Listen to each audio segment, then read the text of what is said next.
You have a collect call from. Press 1 to accept charges.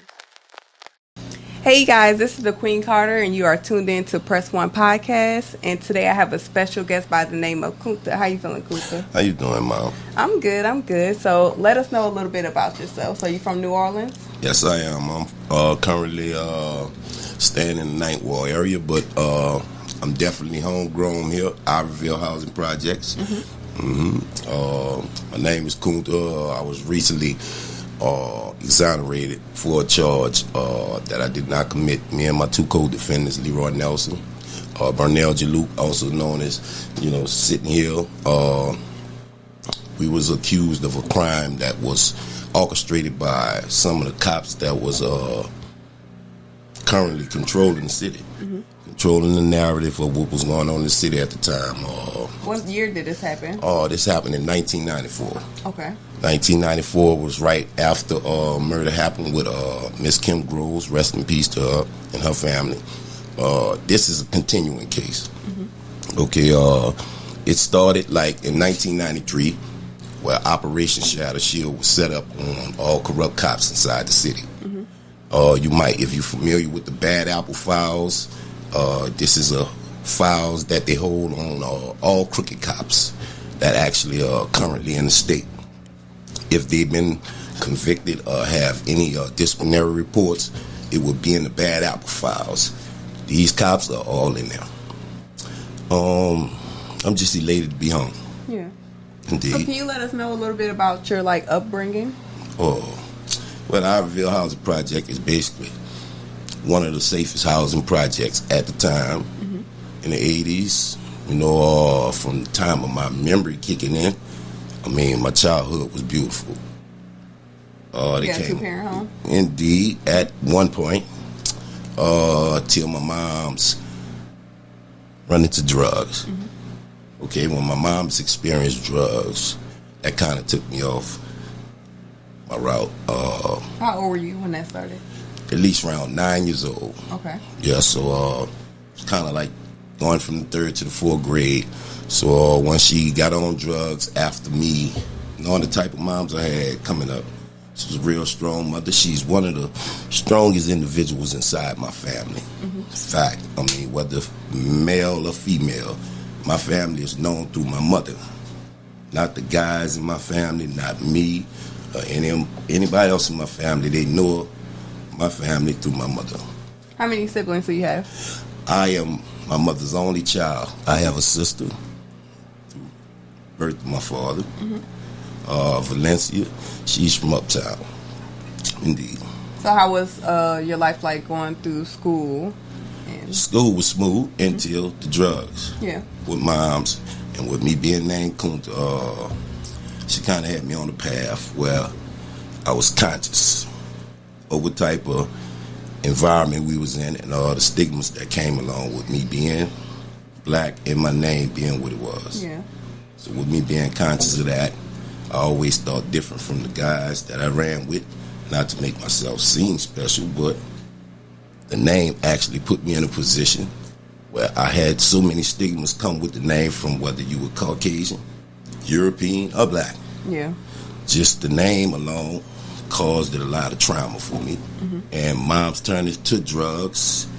After teaching me so much about staying away from drugs, kind of threw me off my path.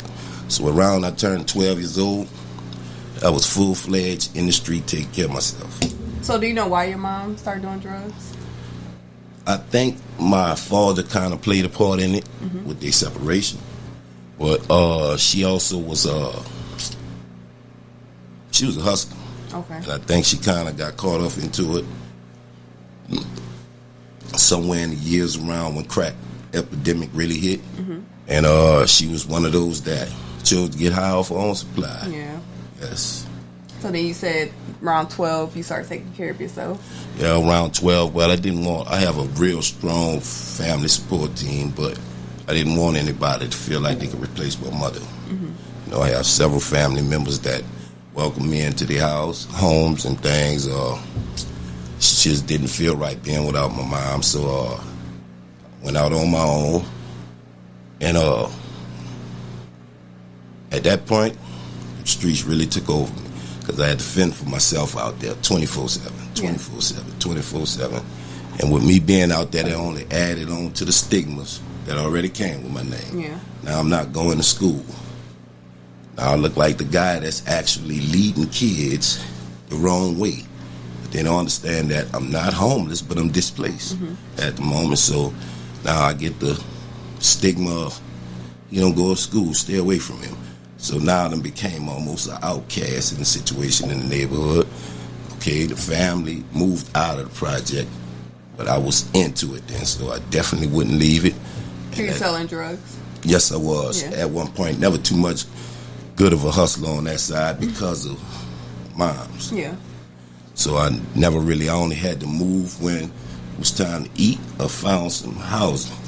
Yeah. So when I provided for myself on that, I did pretty well. You know, I'm still here, so I did pretty well at that. I think somewhere down the line, that kind of led to me actually being a victim of my circumstances, which led to me being in jail. Yeah. So when did you start running in with the law? Oh, early, around that time. Yeah. Around that time, I probably have my earliest arrest probably around 11. That was the first time you got arrested? Yeah, probably around 11, somewhere around that 11, 10 years old. What kind of charge was it? Probably an auto theft at that time. Probably just joyriding, moving around in the cars that didn't belong to me. Did you have to like sit, or was it just kind of like an in and out? No, well, I was a 3-time convicted felon as a juvenile for all minor charges before I caught this final charge. Yeah. So, I mean, it was kind of building anyway. And it was eventually that was going to be where I was going to wind up at. Yeah. So, I mean, with that situation, I learned a lot from it. I'm just happy to be here. Yeah. So the minor charges, so you say you got arrested at 11, and then when was your next charge and what was it? Probably a pistol. Not probably. In fact, it was a pistol. Then maybe after that charge, my charge, which I called which actually led to this charge. I had a fight in an event, a Christmas concert in 1993 in a Tremay Center. Warren Mays, which is a close friend of me. I'm his brother is my co-defendant. We was at an event that he gave, and I got into an altercation with some guys that I knew from Scotland or whatnot. We had a fight inside the event. After that event, during that fight, my finger was broke by a police officer, right? My head was split. I knew the officer well, so I went and made a complaint after the arrest. We got arrested in the event for disturbing the peace, and I think maybe he had another charge. I didn't have one. Okay, that was my first initial charge. They tried to bring me to adult jail, which I was 16 at the time, and I filed a brutality complaint on the officer once I was bond out. When I filed the police brutality complaint on the officer, I stated that the officer told me to keep my gun on me, which I probably did at the time. Always had a gun. I wouldn't sit there and lie about that. So he told me to keep it on me, and if I didn't have it on me, when he catch me, what he was going to do to me. Okay, the individual that I was fighting with in the concert was an individual that was known for actually dealing with the officer. So he took problem with me and this guy having an altercation, and he chose sides. This is one of the officers that's currently involved in a crime, but he's not in prison at the moment. This is a co-defendant of Lynn Davis. This officer is Christopher Evans. I see this officer out here regularly. You know, here and there. It's not a problem for me. It's not an issue. You know, I do the best I can to move around it. I stay out his way. I don't know if he actually seen me or whatnot, but I stay out his way and hopefully, you know, do the same. Yeah. So, what led up to the major charge that you just got out for? Okay, the major charge was spawned out of me filing the police brutality complaint against this officer. Okay, I filed this police brutality complaint against this officer because I was familiar with this officer from staying in my neighborhood, which is the Iberville Housing Project. So I'm real familiar with him and the activities that he was involved in at the time. I'll be the first to tell you I don't know much about Lynn Davis at all. But the officer that I actually filed my police brutality complaint about, this charge kind of spawned out of that because I was also charged with the death of the guy that I had a fight with in that concert. Okay. I was the only guy that actually had 2 murder charges on this charge with me and my co-defendant. They charged me twice with murder. One of the murders was dropped, which was So it was a shooting? yes, Okay. by that guy Tyrone Allen, Seven Wall. That's a guy that me and I knew from Scotland childhood or whatever. We used to have our little engagements in jailhouse or, the neighborhood war things or whatever. It spilled out into the streets. Somehow he was actually closer. Him and the cop had some type of relationship. I don't know the details of that, but the cop took his side in that event. When I filed a complaint, hey, the night of my arrest for the charge that we was falsely accused of, that same officer pulled up to the crime scene. He's supposed to have some type of engagement with the witness. Okay. Later on, they bring the witness to the actual traffic stop where we stopped to make an identification. The officer that I filed a police brutality complaint, he actually stood over the car, talked to me personally, asked me what I know about a guy in a Desire. In fact, a nigga in a Desire with his head knocked off. I have no idea what's going on in Desire. I'm out the same neighborhood you out, which is the Iberville Housing Project. I don't know nothing about that. He said, well, I have a guy in the backseat of my car that said you was the main shooter. I turn around, I see a silhouette of a guy sitting in the backseat of the car. I couldn't see a face, but I do see a silhouette of a guy in the backseat of the car. From there, we was placed under arrest for murder in a Desire, which was 5.5 miles away.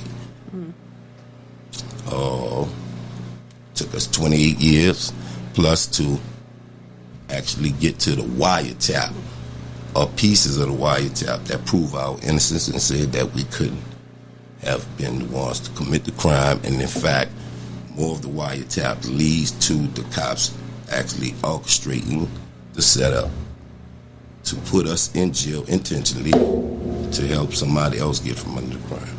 So how was that process? So you guys got arrested that night. You went to jail. Then how long was it like for the trial and all that stuff started? And well, it actually took for like 2.5 years for our trial to start. We actually put in for a speedy trial because it was constantly setting the dates back. We hadn't set for at least a year plus, and we decided to put in for a speedy trial. When we put in for the speedy trial, the floods came around that time, so that kind of slowed that up. Right after the floods in 95, we kind of prepared for trial. They offered us a deal, which we blatantly refused. They offered us a 6-year deal on a murder, first-degree murder. We was offered 6 years. At that point, we was down at least 2 years and a month. So we wouldn't have had nothing but 11 months to complete the deal. And as we should, we turned it down. how old were you? I was 17 at the time I was convicted. Yeah. So then you guys turned it down, so you still going to court, and then when did you officially get charged? Okay, well, 96 we got found guilty of second-degree murder and was sentenced to life imprisonment inside DOC. So where were you first transferred to? Where you served? Well, from my time in Orleans Parish, I spent at least 3 years in Orleans Parish. Then I was transferred from Orleans Parish to DOC Huntston, Elaine Correctional Center. From there, I went to Angola.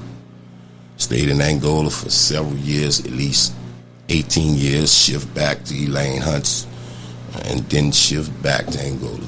Okay. Do you remember how you felt at that moment, like when you were 17 and they told you that you were going to have to serve life in prison? Yes. Indeed, with me being conscious of how I got in the situation, knowing that I literally been set up, because I was aware of the officer. I knew it was going to be kind of hard for me to come from under that. Yeah. Literally, my fight was different from any other fight in the prison, because you have your honest guys, your guys that's innocent in the prison, and you could have any individual any day make a false identification. But this wasn't a false identification that was made. This was actually a setup for us to be. Yeah, so my fight was different. I actually almost lost my mind at least twice inside the prison. Literally went insane. How was your family support? Very strong. Very strong. I visit regular. My family was always there for me. I watched them grow old and gray. As the years went by, I watched them grow old and gray. My mother passed, my father passed, my grandmother passed, my aunt passed, which is Joe's mother. I lost a few people, not to mention friends, but I lost even more friends inside the prison. I have at least 40 friends, 40 or better. There's something about the number, but that died from overdose.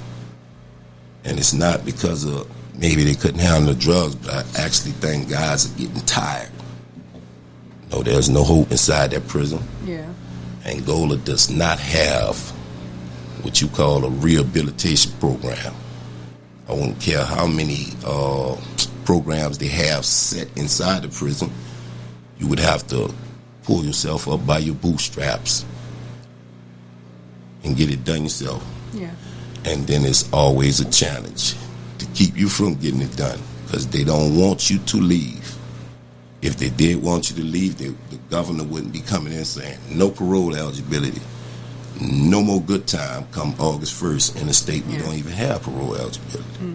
So they need the prison to keep running, and they need to keep the brothers inside. And like I said, just as I was sentenced to a life sentence along my two co-defendants, falsely accused, it's the same way we could have got sentenced to the death penalty. So were you guys in the same facilities, or? It was yes, we were. Yes, we were. For the majority of the time until I left and went to Hunt, they were still placed in Angola.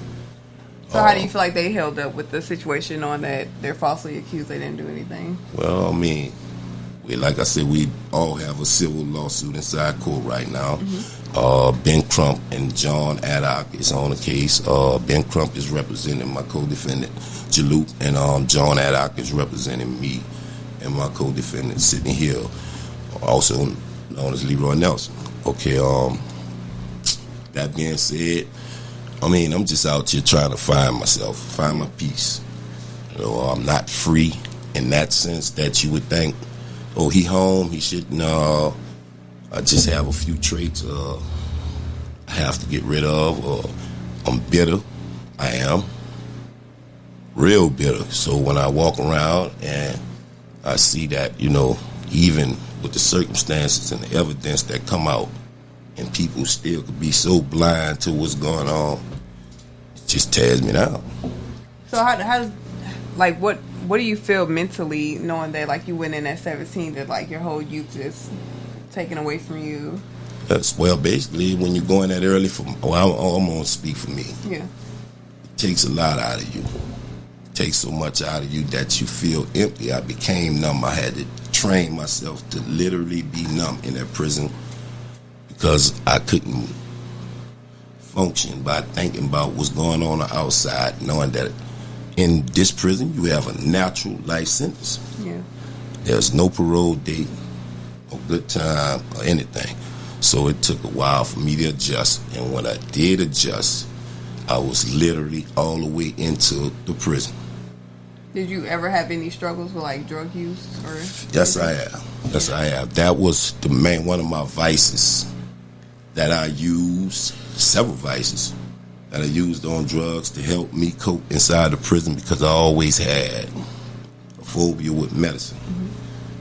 Never really liked to taking meds, especially meds that I didn't know of, I couldn't pronounce, I couldn't define or find anywhere, so they definitely wasn't putting me on those meds. Some of the meds I found out that they give out regular inside the prison. They have world-class lawsuits against them inside the service right now for having guys. It actually helped guys to, it enhances their chances of committing suicide. And I was realizing that's the same pills that they give guys inside the prison. Yeah. I seen it in a men's health magazine, so it really kept me away from it. So I went to using drugs as advice to help me cope. What do you feel like helped you get through? Because like you said, you had a life sentence and you served a lot of time. So what do you think made you keep going on? My innocence. I just knew for a fact there's not one individual inside of Angola prison that would ever say that he gave up. They know for a fact for 28 years straight, I delivered. I'm going to go home. Y'all going to see me on that TV along with both of my guys. We're going to beat this just like we're supposed to. I was offered several deals. I don't know too many guys inside of Angola that'll say they turned down 4 deals just to make sure that they came home with their 2 co-defendants. Literally, I turned down 4 of them. And, you know, it was hard every time I turned down because I was steady losing family members. Yeah. And I just couldn't put myself in a situation to leave them in, knowing if I come out, I'm going to have to entertain that anyway. I am going to entertain that to get y'all out. And it is already set up for me to go back in. Then I look like a clown come out here trying to entertain that. They was going to send me back in. So do you feel like you're still like institutionalized now? When it comes to that question, well, I have a lot of people say I'm institutionalized, right? I believe you are who you are first, and then just maybe who society label you as. But at the same time, I understand the world is a lockdown. And I do understand that if you haven't been in prison and had the time to sit down and actually think about everything you ever did in life, then you haven't fully seen anything. So with me coming back out, I see things in the world that makes me know you are still inside of a prison. Because I'm still fighting this same case. On the outside, I'm still seeing some of the same individuals that's involved in this case on the street, so I haven't completed it. My life is on the line at all times. I'm willing to die for this. They know it. Yeah. I'm not, though, because I believe that if you're working for the devil, can't do nothing with me. Yeah. If the devil send you at Kunta Gable, you will not win. How often do you see, like, so you seeing some of these officers? And well, things? I see one. That's I don't need to see anything else. Yeah. I see one here and there. Like I said, it's not a threat to me. You know, it aggravates me, keeps me uneasy. You know, I'm not going to do anything, but at the same time, I would like for this to actually come to the open. Yeah. Like, they have several other guys that's incarcerated dealing with these type of cops that's falsely accused and sitting still, and people won't believe their stories. They sat there for years on top of years. And how long have you been out? Right at 2 years. 2 years. Right at 2 years. Yeah. So have you started to build a lot of your life, you feel like? Well, basically, I come out too fast. I went against everything that I actually had in my head for them 28 years. I sat in there them 28 years and knowing I was coming home, and I knew what I was going to do. I was on a mission because I knew who fucked over me. Excuse my language. No, you did. You know, but I just, at the time, didn't have direction of, you know, how to really approach the situation if I make it back. So I always kept my brain locked on that. You make it back, the fight is not over. If because I know they was steady screaming this cop. He's in federal debt row. But the cop that actually put you in the situation, he done made it back. Now he's out there, so when you go, he's there. So what's your move? I was asked by several attorneys, could we live outside of the state when we was released? I never understood it. Why would you ask 3 exonerated guys that been exonerated, everything is on wiretap? It proves that it had nothing to do with the crime. You see everything that literally happened, and you would ask them to leave the state. Why? Who am I in danger by? Prove my innocence. So you know something I don't know. Yeah. So with that, I stay on the edge. So I kind of like keep myself around my family as much as I can due to I know more than what they know or more than what they pretending to know. So I'm going to fight this case. So are you able to speak on how the tapes came out, like, and stuff like that? What, the wiretap? Yeah. I'm not literally sure about it. What I do know, what brought us home was it came to a point where juvenile parole eligibility came around because like I said, we had natural life sentences.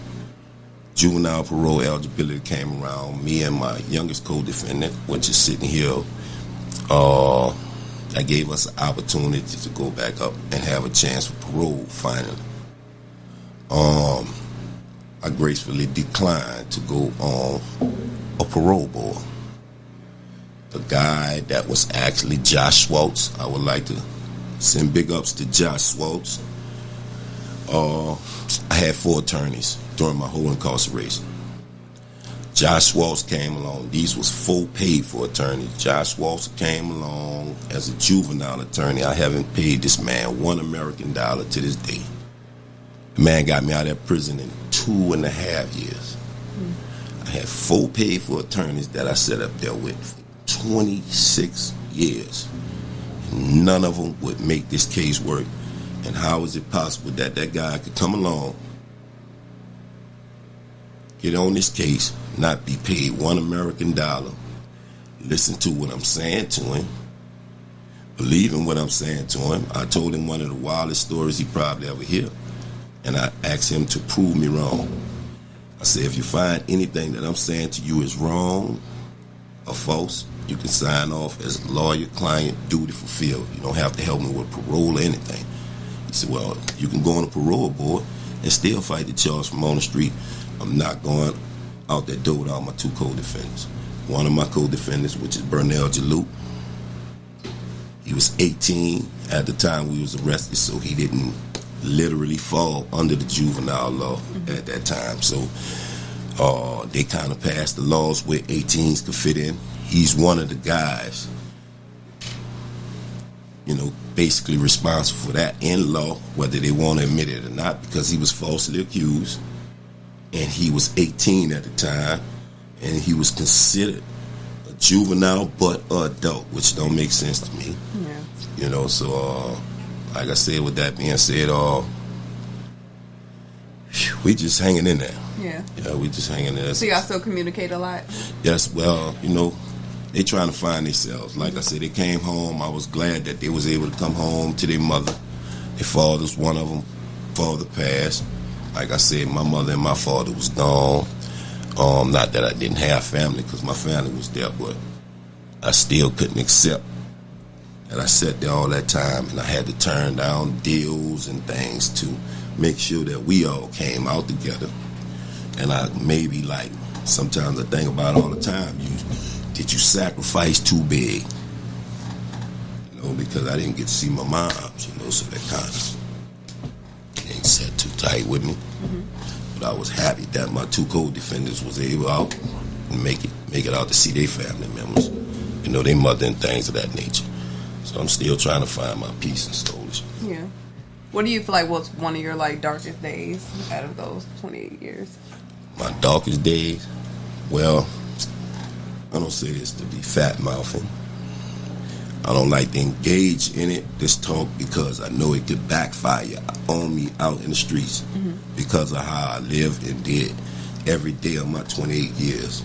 Plus, anybody that been inside the prison with me in the last few years, whether from the beginning to the end, they knew that my life was on the line every day of them 28 years. I went into the prison with the mentality, if this was going to be my home, it's going to be my home. Yeah. So I went in with the wrong attitude when I got to Angola to find myself on a real plantation with a name like Kunta was a whole nother ball game. Yeah. That's very, very different. I'm talking about it's all the way different. So for guys who was doing, even my co-defendants, they wasn't experiencing what I was experiencing with my government name being what it's being, and actually dealing with the bulk of how that administration been functioning for years. And it's only designed to function that way, so I can't fault the people that's there. It was designed that way.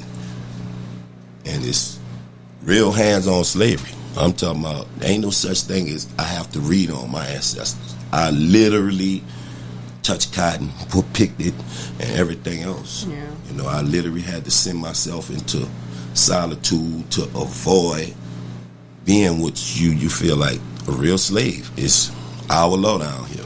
You could be sentenced to hard labor and slavery. That's our law. So either you're going to go out there and do the slave work, or you go inside the one-man cell until you lose your mind. So I found myself going back and forth till I just decided in my head, excuse me, not working no more. Period. It don't matter. When I come out, I'm not working. I'm going to do what I want to do. If you're going to lock me up, you're going to lock me up. If you're not, you're not. So they kind of have this strategy where they know they got certain guys with certain type of influences or reputation. They'll try to put you on headline like a boss nigga. Mm-hmm. So they take you and get you out there and you ain't got to work. They just pull you to the side and the rest. So I kind of in my years, they just moved me out the way. You ain't got to work. And I just, so whatever, jokes out or whatever, so made do with the rest of the time. Can you speak on like how you got over your drug use? Drug use. Many people speak on that. I always had the will to just turn it off and on. Mm-hmm. I was like, I'm hyperactive as a kid, but due to my certain health issues like asthma and stuff, it really stopped me from engaging heavy in sports and things like I like, but was always hyperactive. I didn't realize I had anxiety issues until after I got released. Right before my release, they diagnosed, was dealing with anxiety issues and boom, boom. Then I realized that I've been having them issues since I was a baby. Mm-hmm. I just didn't know what to call it. I just didn't know it was an issue. My mom's never told me it was an issue. She always, her baby, like any mother say, nothing wrong with my baby, but yeah. I really had bad anxiety issues. But what it transpired from me having asthma. This is why me and my mother was so close, because she saved my life so many times with asthma. Nobody else could replace her. Yeah. Period. I don't care what she did in life. She literally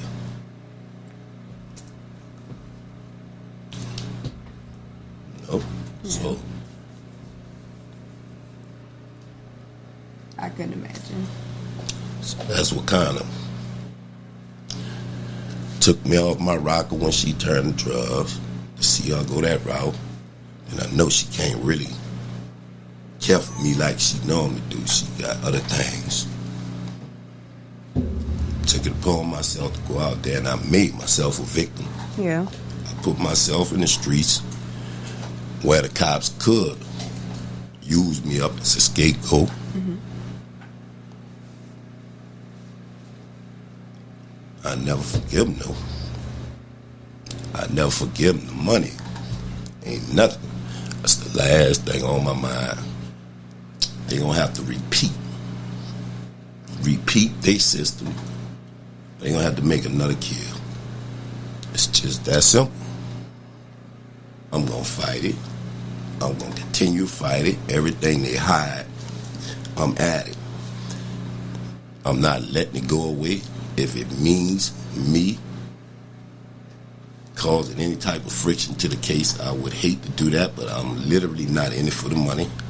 Like I said, they have other victims in this case, which is Rondell Sananak, his mother, the guy that lost his life. His mother was lied to and told that they had the actual perpetrators of the crime, the right perpetrators.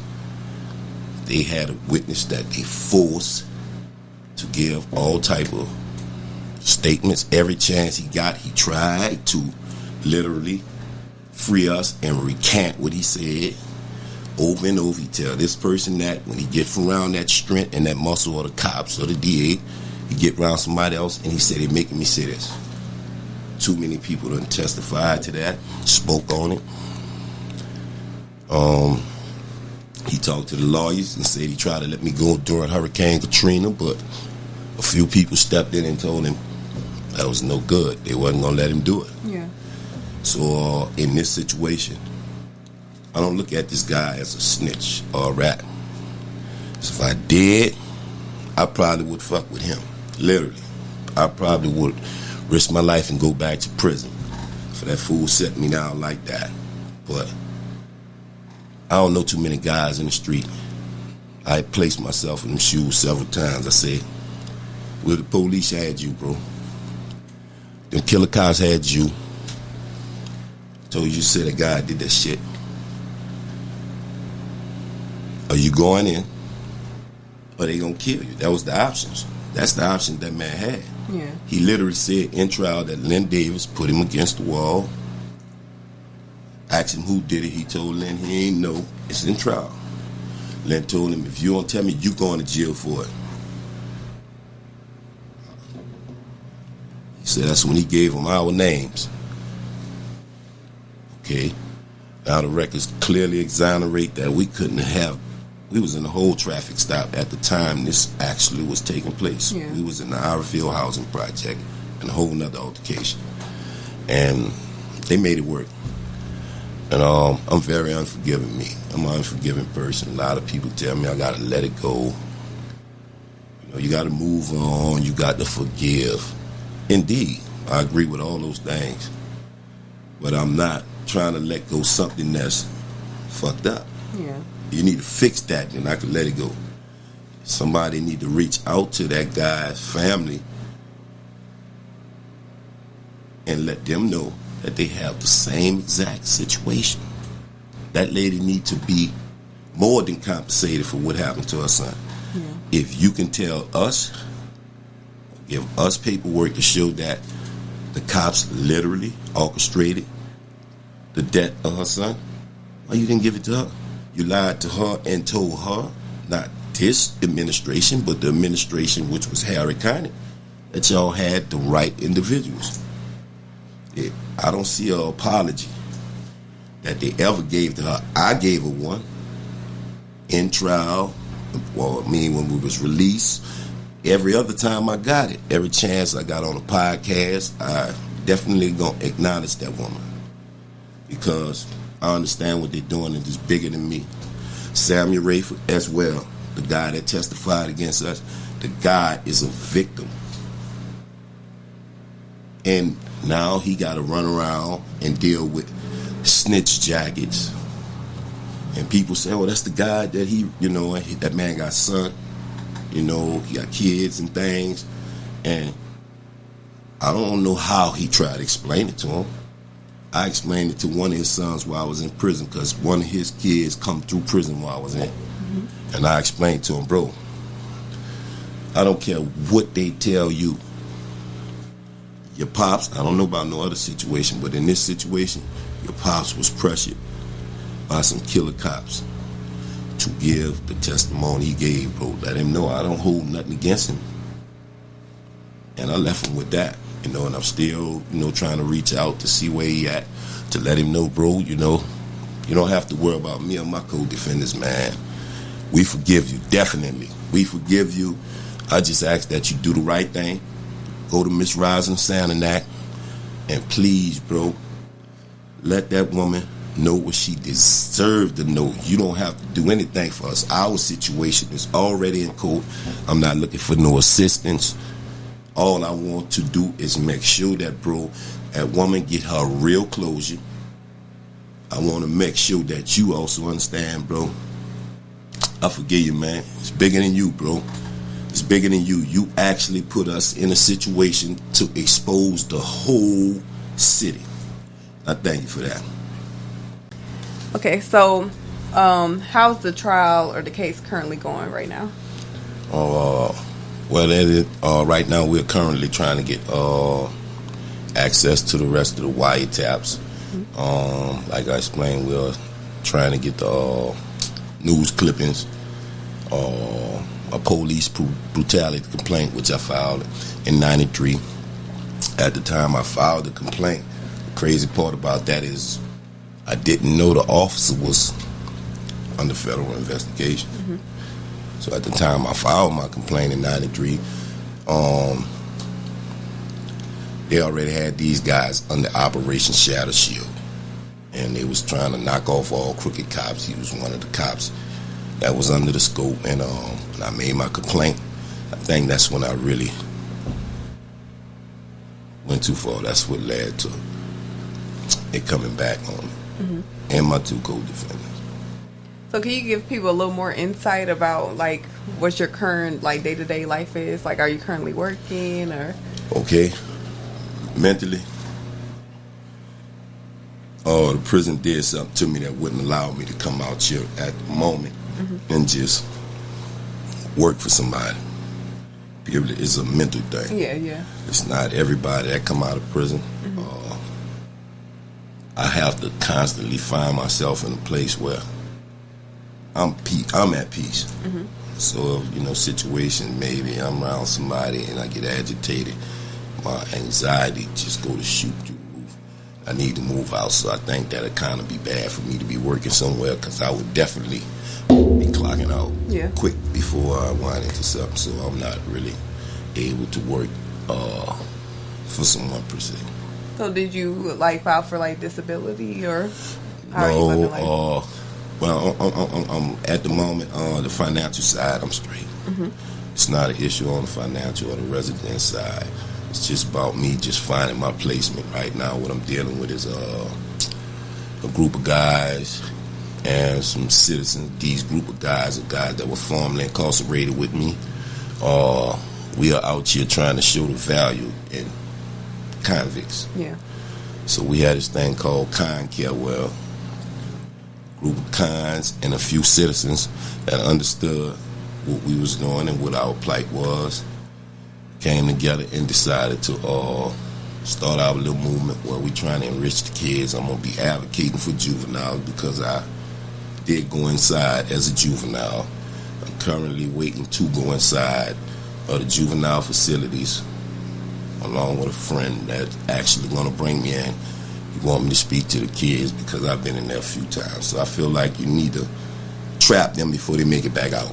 Yeah. They had this thing where they call turn up, where after you come out of the juvenile system, literally, whatever you was doing is going to either rise or, ain't too many of us come out of there and go the right path, because the way it's structured is designed to keep us going in the wrong direction. So if they come out and their head not on swivel, they going to crash out. Yeah, so you're working on a documentary. So, like, what's your ultimate goal for the documentary? My ultimate goal with the documentary is to enlighten people on the system, basically, period. I mean, and there's a lot of things that you wouldn't understand about the system as a citizen. And it's crazy that it sounds like that. And nobody is going to go inside prison to see what I'm talking about. But once you go inside the prison, I mean, you will see that basically all your thoughts, the way the system functions, the way they have things going, your thoughts and things and the triggers and things, it's all being conducted by somebody else. You never really get a chance to do any, inventory for yourself. So rehabilitation should start at the door when you walk inside a prison. I shouldn't have to go inside a prison and earn this right to go to school, and that's used through slavery. Until I have to go in the field and work the cotton fields for 2 years or a year plus to get the right to go to school or to get in certain classes. With me having a natural life sentence, I wasn't able to get no trades or nothing because they didn't afford that to us because we wasn't coming back out. It was only meant for the 15% that was only going to make it back, which is prep programs and things of that nature. So you definitely see that failure gap right there. So they hold you just really doing dead time unless you're doing hard labor. So I was basically stuck to doing hard labor. You know, I had a few clerical jobs here and there, which were no more than ACA clerk here and there, but really, like I said, I want to inform people about the inside of the prison, and also I want to bring this light to this charge and make sure that every victim inside of this case receive their just due. When do you think the documentary will be complete, or it's not really a complete date? Well, it's not really a date. It's a day-to-day thing that we are dealing with. I'm definitely trying to bring my brother Joe on to speed up the process. He will, but I'll definitely have you on top of that. I don't want to speak on it too soon because I'm not sure. But you will be seeing me advocating, like I say, for juveniles, my co-defendants as well. Are they involved? Well, they don't always be involved because they definitely into kids. They come from large families. Nelson's, the Hills was just trombone shorty. Now my co-defendant, that's his family members. You know, he raised trombone shorty before we went in. They stayed in the same household. And Warren Mays was household musician in the city, a few other things. His little brother, you know, so they kind of just trying to get with their family and do what they do, find their footing out here. But they definitely going to be involved in a lot of things advocating for juveniles.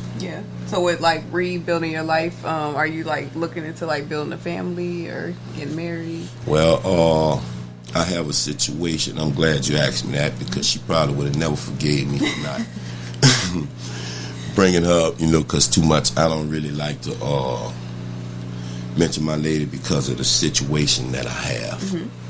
You know, so I always think about her protection. You know, a lot of people trying to figure where she come from, and you know, she just fell from the sky. Just know that she fell from the sky, and she been with me for the last 13 years of my prison sentence. Oh, that's a blessing. Yeah, she was she literally told my family members, literally, as long as I'm his woman, you know, I sent him another $1 in that prison. I got him. And she held to that because I wasn't feeling that. In my family, we don't turn our collar down on somebody, you know, so you don't tell my family not to give me if they want to give me. You know what I'm saying? But she literally held me down for them last 13 summers, and we're still together to this day. Can you speak on how y'all met? Mr. B, okay. Her father was a captain in the prison. One of her brothers was a lieutenant in the prison.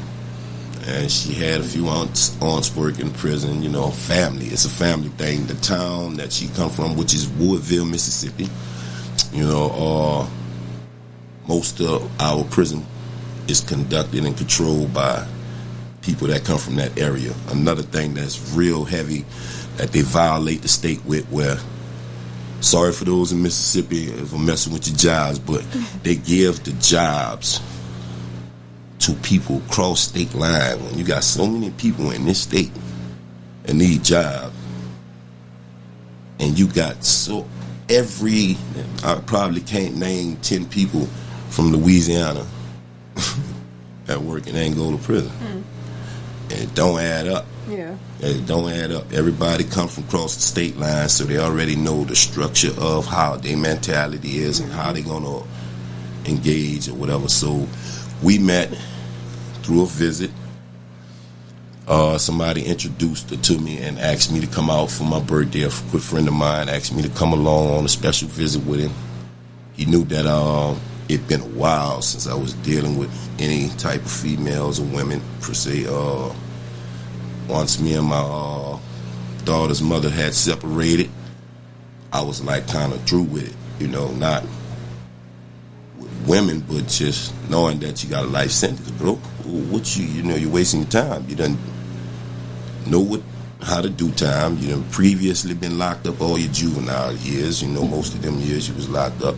So you know how to do time, bro. You know that woman thing ain't gonna work. It's gonna tear you down. It's gonna work so long and then you're gonna fall off. So I had to buckle down, and she came through at the right time. When that guy brought me on the visit, it was for my birthday. So he wanted to see me step out, and he wanted to throw me under the gun to see if I could perform.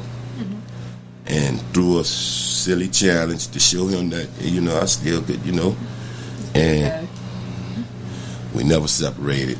Beautiful thing. I'm talking about a beautiful thing. She held me now, truly. That's my baby. How you doing, ma? Allisonville. So I just assumed you didn't have children. So yes. How old were you when you had your child? Oh, man. That's right before I went in. When I went in, she was actually 3 months. She was 3 months old when I went into the prison. How was that? Like, I know it had to be heartbreaking. Yes, it was. I mean, I was trying to make sense of it because I really didn't believe at that point I was lame to the whole system. Even though I had been in and out of it, I was lame to that level of the system where I'm like, there's nowhere in the world you're gonna have somebody come in here and say we killed somebody way in another project when we got at least 13 witnesses going to tell you that they was at an event in the Ivoryville housing project engaging in an incident, and you got a whole event about to tell you they was here and not there. I was trying to see if that was going to literally add up because I was taking it for a joke at first. No, sir. And that laid me down. I lost out because they offered me the 6-year deal. I turned it down, and it cost me. And when they sentenced me to the life sentence, I felt like, once again, you lay down, but it was your chance to raise your kid. But I just would not walk in that place and say that I killed somebody I didn't kill. You didn't kill them. Ain't nowhere in the world. I'm still not going to do it. Yeah. So how is y'all relationship now with you and your daughter? All right, she's out there in Houston, Texas. We good, but she having issues with me. Because I'm not around as much as she would like me to be. I'm not, like I explained to her, I'm still trying to find myself. Yeah. Just give me a time to find myself and actually deal with this case. And then I try to keep my family members, me engaging with the case like I am. I try to keep them, I don't want to drag them into it, you know what I'm saying? What advice would you have for other people that serve a lot of time and they, like you say, you still finding yourself, but what are some things that you find that are like helpful for you? Well, like I said, the best thing that happened for me was for me to actually realize and admit to myself that I was a lame. That was probably one of the hardest things I ever done because, not too many people that know me will call me a lame. Now, I don't think anybody that know me will call me a lame. But I had to tell myself that I was lame. So I had to revert back to my younger years and kind of see where I went off track, how I allowed that trauma dealing with my moms to cause me to feel off and what I went to do. And I'm like, that was lame. That was lame. And now I just kept going. I broke myself down. Then I started detoxing mentally because I hadn't shook the drugs, literally. That was easy, I was knowing I was on my way out. So I went detoxing mentally. I just had to get rid of a few nigga traits. I didn't find myself really wanting to be a nigga anymore. I'm talking about, it's not just the word, it's just the traits, the mentality. Yeah. So every time I just flushed out, I kept flushing out. Every time I found myself doing something niggerish, I called myself a lame. I beat myself up, constantly beat myself up to find my peace because I was in there living like an animal, literally. Anybody know me, they would, that's not a bragging thing. It was a survival thing. Can you kind of speak on, like, how it was when you found out you're about to get released? Like, how was that, like, the whole process? Okay, well, like I said, right before we got released, I was offered a plea deal, which was very disrespectful. even though I haven't been in a situation to come home in a long time, I felt like that was real disrespectful to offer me a plea deal while my mother was on a deathbed, and you had enough to exonerate me then. So I felt like the system still wanted to play their little games. So I talked with the lawyers. The lawyers like, well, you might have to fight for a few more years if you want to continue, or you don't take the plea, or you take the plea, we probably have you out here 2 weeks or so or whatever. If not, we might be fighting for another 2-3 years. So well, let me talk to my mom and see what's happening. Talked to mom. She told me that she accepted that she was going to die. Asking her how she was feeling, She made me believe that she didn't feel nothing the whole time she was dealing with the cancer situation. She just was telling me she can't hold phones, or she can't stand up too long. If I hold the phone ever so long, it's going to fall out of my hand. But I don't feel nothing. I'm telling her I don't feel no pain or whatever. But she told me that day when I did talk to her and I explained to her about the deal, she told me, man, I accepted it. I'm about to die. You got to accept it. Take care of your business. You gave me a promise you was going to come home. And she passed. There was no holds barred. I went in and gave everything I had. The juvenile lawyer that I had, Josh Waltz, once again, he believed in me. He went and turned every rock that was unturned. And then he found a few things that led to saying that, hey, y'all wasn't even supposed to be in prison from day one. We have an attorney that was representing me, right? She was formerly a district attorney for 21 years. She worked with Harry County. After she converted over to being a defense attorney around 2009, I obtained her as my attorney. But there was a conflict of interest that she didn't share with me, and she took my case. Okay, you took the case, and several years passed by. We engaged, and I'm giving her all the information I can about the case, trying to prove my innocence.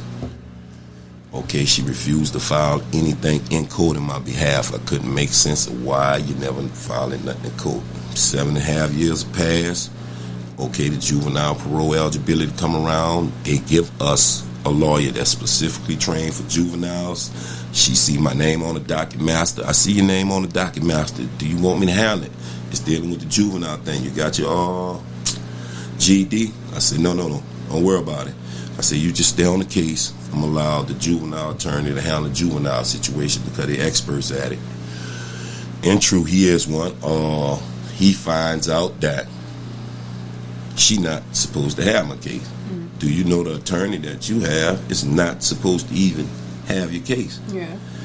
Then it started to add up to me. This is why she didn't file anything in the court, because she know if she would have filed something in the court, she would have legally lost her license. Literally, her career was over. So she had to sit there that whole time, and to me, I don't know what her intent was, but to me, you was hoping I'd die. Yeah. Because there was no other legal assistance I could get with her being down as my attorney. So nobody can get involved in my case, help out with the case, reach out with the case, because you have a paid-for attorney. Here today, she's denying the fact that she was ever my attorney. Okay. We showed the things to prove that she was my attorney. She still turned that into something else, saying, no, I just looked at the case, but I didn't go any further once I realized it was a conflict. Okay, well, how you come into the prison 7 years later, and why you come and see him under attorney-client privileges? Why you have so many letters going inside the prison to him when you realize you wasn't supposed to be on a case, period? So that's the situation I'm dealing with right now, where she have a lot of stroke in the city, where she's trying to make a few people get me to go shoo away dealing with her with this issue, because she's not currently in a civil suit. So her situation is a different situation where we would have to file to the board on her. Yeah. And like I said, I feel like she should be in a civil suit, but she's not. My juvenile attorney said he would take care of that Yeah, matter. I agree. Yes, because that's real disrespectful. Well, I can't wait to see the documentary. It sounds like it's going to be very entertaining and have people glued to the screen. Okay, we definitely trying to get him now. Ain't gonna hold nothing back, Mm-hmm. So it was a blessing. Yeah. I appreciate you having me on. What advice would you give to the youth? So we always give the youth some advice. Okay, just keep control of yourself, bro. Find some kind of way to actually maintain control of yourself, bro. I mean, that's not to say to rebel against anybody, your family or your parents or anything of that nature. But just know at the end of the day, when you make decisions, bro, that's the decision. That's for girls and boys. That's the decision that you truly wanted to make. Don't let nobody halfway help you into making decisions that you can't live with in the morning or that you might not want to share with anybody else. If you can't share it with somebody, evidently you don't feel too comfortable with it. Yeah.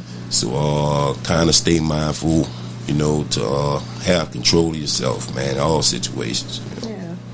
That's some great advice. And I appreciate you taking the time today to come and share your story. And we definitely going to be keeping up with you on my channel for sure. Indeed. Appreciate you in all your kind ways. And thank you. I will be seeing you. Yes.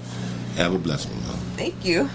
Make sure y'all subscribe. A new episode bi-weekly. Check out this episode on Apple, Spotify, and YouTube. Peace.